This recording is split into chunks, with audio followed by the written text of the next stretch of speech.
Hello, Boise Brave, and welcome to KBHS TV. Today's Friday, March 6th. I'm Carl Hansen. I'm Noah Young, and these are your weekly video announcements.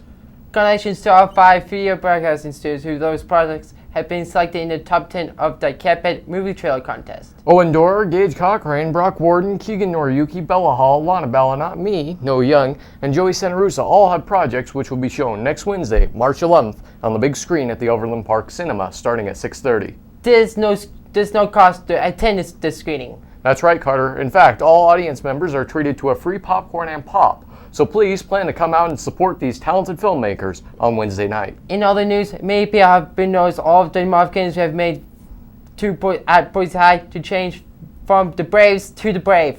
But all these changes have come with a cost. Two of our investigative reporters took a look at the price of debraving Boise High. Take a look. Hello, Boise High. This is Charlie Wire with BHS News. A big topic this year has been the debraving of Boise High. Gage Cochran and I decided to interview Mr. Thompson on the topic.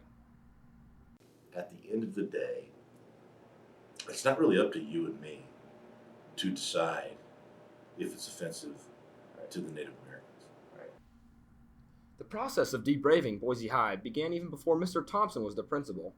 About 8 years ago, when a member of the Shoshone tribe went to one of the basketball games here at Boise. But the term brave itself has a much longer and more powerful history. The process isn't free and has begun to rack up the numbers in terms of money. Uniforms alone have made up a huge portion of the cost, about $20,000 to $30,000, with final estimates upwards of $100,000, but Mr. Thompson says it isn't a problem. But ultimately, if you believe it's the right thing to do, because regardless of all that stuff, somebody educates you and helps you understand that it is offensive to these people, then you have to make the decision, well, we don't want to offend you, so we're going to make a change. Even with so much accomplished, Mr. Thompson says there's still much to do. Obviously, one of the biggest things is the new building. Yeah.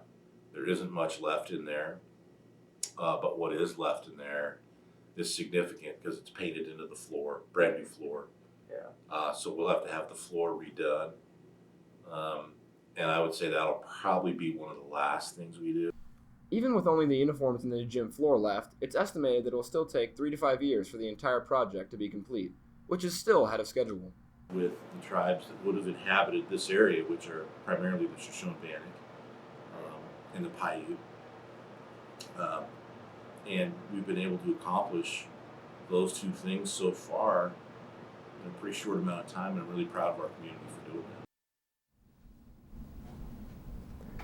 It's time for today's club and event news. Caden, tell us what's happening. I'm Caden Hopper, and it's time for your club and activity report. Next week, the Washington Street Players will open Emma, a pop musical in the auditorium. This play loosely follows the storyline of Jane Austen's classic novel, but with a modern twist. You won't fall in love with Emma's infatuation with the matchmaking, and the twists and turns of teenage love. Further, you don't want to miss the amazing dances choreographed by our very own main office superstar secretary, Tina Wayman. Take a look. Boise High's Washington Street Players presents Emma, a pop musical. Based on Jane Austen's novel, Emma features some amazing music from iconic singers and bands. From Sarah Bareilles to Whitney Houston, this musical will have you on your feet and dancing to the syncopated rhythm of that beat. There's dancing, singing, acting, and costumes. And it's on the auditorium stage. Come see Emma, a pop musical, on Wednesday, March 11th, 12th, and 13th at 7 p.m. with 2 shows on the 14th at 7 p.m. and 1 p.m. Don't miss it. Tickets are $8 for students and $12 for adults. See you there.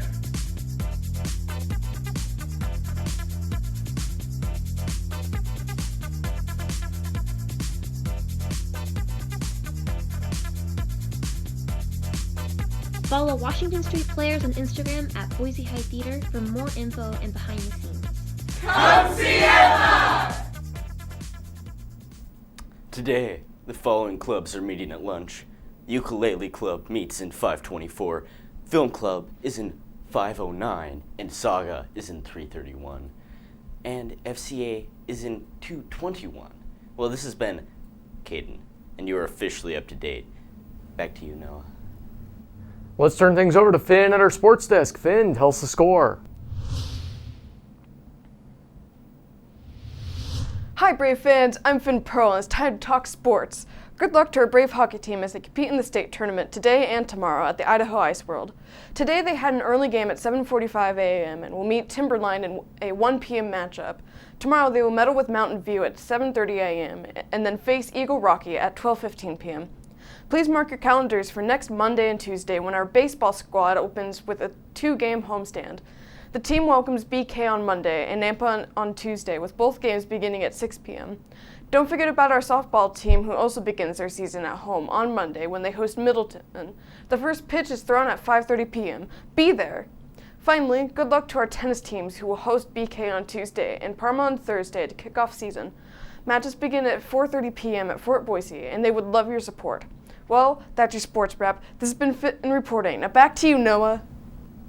And now it is time for today's words of wisdom. Prolific British writer C.S. Lewis had an impressive life largely due to his focus on staying humble. In his words, humility is not thinking less of yourself, it's thinking of yourself less. Remember, you can make it a great day or not, the choice is yours. This has been Noah. And Carl showing what's up. Thanks for watching, Boise High.